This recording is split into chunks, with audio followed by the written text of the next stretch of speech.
to present a conversation on the day of independence. Let's join us. Hello Marwa, what's up?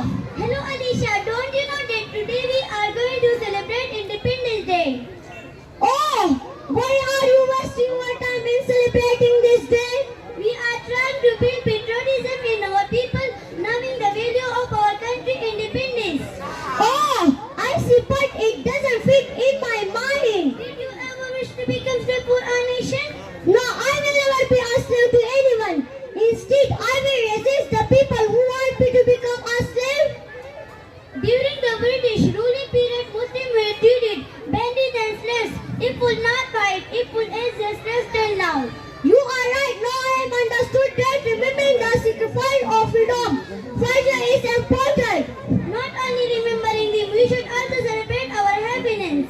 Our national anthem and national flag are beating for patriotism in me. I will never forget their sacrifice for us. They inspire us a lot. You have understood me very fastly. Thank you, Marwa, for telling me the importance of this day. You are most welcome. Let's participate in the Shah Noor Independence Day celebration. Let's go. First timing is running up.